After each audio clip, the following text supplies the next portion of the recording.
So hello and welcome back everyone to this another beautiful सा video. आज के video में हम लोग देखेंगे कि setting up of business entities and closure जो है वो कैसे हम लोग डिवीजन करेंगे। अब setting up of business entities and closure में एक चीज़ मैं आपको बता दूं, बहुत ही इंपॉर्टेंट चीज़ है, समझ लो, एग्जामिनेशन में बहुत काम आने वाला है। चीज़ ये है कि आपको लगेगा भैया ये कंपनी लॉ का पेपर आप लिख रहे हो। जब आप SBEC करोगे ना तब आपको फील आएगा भैया ये पूरा कंपनी लॉ का पेपर लिख रहे हैं। हालांकि कभी कभार SBEC का पेपर कंपनी लॉ से भी ज़्यादा टफ बन जाता है। तो अगर आपका कंपनी लॉ अच्छा गया है तो बहुत बढ़िया बात, अगर अच्छा नहीं गया तब भी कोई दिक्कत वाली बात नहीं। SBEC में बहुत अच्छा स्कोर करोगे। कैसे? फॉलो करो डायरेक्शंस को। ये आग बंद के समझ लो, पहला जो चीज़ है, पहला जो पार्ट है वो आपको देखना ही नहीं है। फर्स्ट हाफ में, एग्जामिनेशन की फर्स्ट हाफ में आपको पहला पार्ट नहीं देखना है। आपको सीधा जाना है पार्ट सी में। पार्ट सी से आपका शुरुआत होना होगा सारे आंसर्स की। ठीक है, सबसे पहले आप करोगे पार्ट सी एग्जामिनेशन हॉल में। ठीक है, रिवीजन भी इसी प्रकार से आप चालू करोगे। सबसे पहले करोगे रिवीजन पार्ट सी का स्टार्ट। जैसे पार्ट सी का रिवीजन हो जाएगा उसके बाद आप जाओगे पार्ट बी में।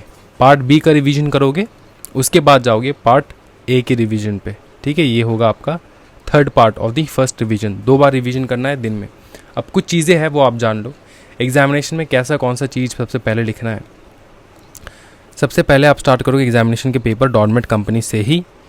ठीक है, ये आपको 25 मार्क्स देता है। 25 marks is not a joke, right. 25 marks अगर आपको मिल गया, पकड़ लो 20 मार्क्स मिल रहा है यहाँ से, और यहाँ से पकड़ लो 35 में से 25 आपको मिल गया। ठीक है, 25 यहाँ पे मिल गया, यहाँ पे 35 मिल गया, 45 मिल गया, और सिर्फ 5 मार्क्स चाहिए। क्या 5 मार्क आप इसमें से स्कोर कर पाओगे?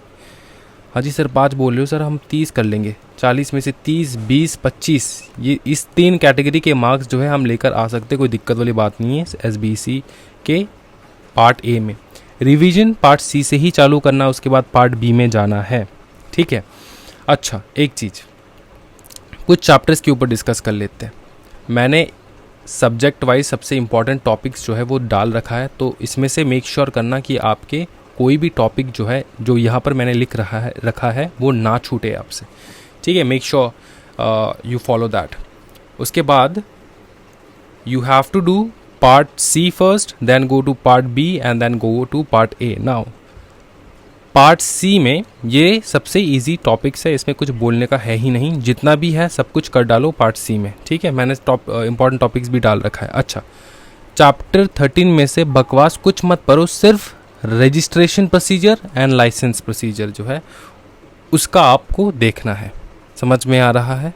हाँ जी, हाँ, ये चैप्टर 13 बहुत लंबा चौड़ा है, मेरे को पता है, लेकिन इस चैप्टर में से क्या मांगा गया है वो है रजिस्ट्रेशन। तो रजिस्ट्रेशन के ऊपर ज़्यादा स्ट्रेस करो। आप देखोगे कि चैप्टर 13, चैप्टर 16, ठीक है, इनमें बहुत सारे कॉमन चीज़ें मिलेंगे आपको। तो जो इंटेलेक्चुअल प्रॉपर्टी की लॉ है, कॉपीराइट, पेटेंट, ठीक है, ये सब आपको यही से करना है अच्छे से।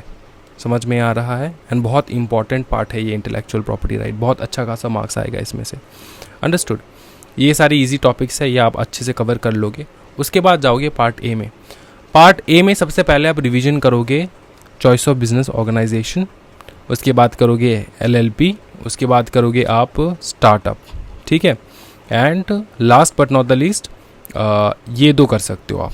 ठीक है, ये सबसे पहले आपको करना है पार्ट ए से। जैसे आपके ये चैप्टर्स ख़त्म हो जाए उसके बाद आपको जाना है बाकी चैप्टर्स में, जो कि है टाइप्स ऑफ कंपनी। ये कंपनी लॉ है। ठीक है, अच्छे से सुनो मेरी बात, ये कंपनी लॉ है। दूसरा जाना है charter document, MOA and AOA। MOA and AOA ये है आपका company law. Legal status, registered company का स्टेटस क्या है? कंपनी लॉ है। Business forms, different types of business forms of organisation, company law है। ठीक है, NGOs वगैरह ये नॉर्मल है, ये आप यहीं से कर सकते हो। ठीक है, चैप्टर 8 कर सकते हो, बिजनेस कोलैबोरेशन भी कर सकते हो। ये 3 चैप्टर कुछ ऐसे हैं जो आप थोड़ा बहुत हल्के में ले सकते हो, कोई प्रॉब्लम वाली बात नहीं है। जो कि है रजिस्ट्रेशन ऑफ NGO, उसके बाद है आपका financial service organisation and its registration process, and business collaboration.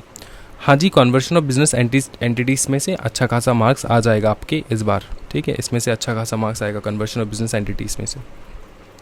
ठीक है, तो ये कुछ टॉपिक्स है जो आपको लास्ट पे पढ़ने हैं एंड ये कुछ टॉपिक्स है जो आपको पहले में पढ़ने हैं। रेड वाले जो है वो सबसे पहले आपको नक्की करना है, उसको ज़्यादा फोकस करना है, क्योंकि एग्जामिनेशन में याद रहे कि ये सबसे ज़्यादा अमाउंट ऑफ स्पेस आपके दिमाग का भर रखा हो इन सारे चैप्टर्स का।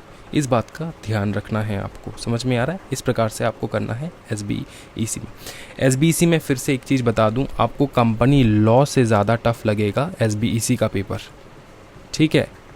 एंड आपको लगेगा आप कंपनी लॉ ही लिख रहे हो, इस प्रकार से क्वेश्चन ड्राफ्ट किया जाएगा SBEC में। समझ में आ रहा है? तो इस बात का ध्यान रखना है। ये प्रिपरेशन लेके उसके बाद एग्जामिनेशन में जाओ। अगर सेक्शन नंबर पता है तब जाके कोट करो, अगर सेक्शन नंबर नहीं पता है तो कोट करने की कोशिश मत करना। बाकी प्रोविजंस अब अच्छे से लिख के आ जाना है, ठीक है?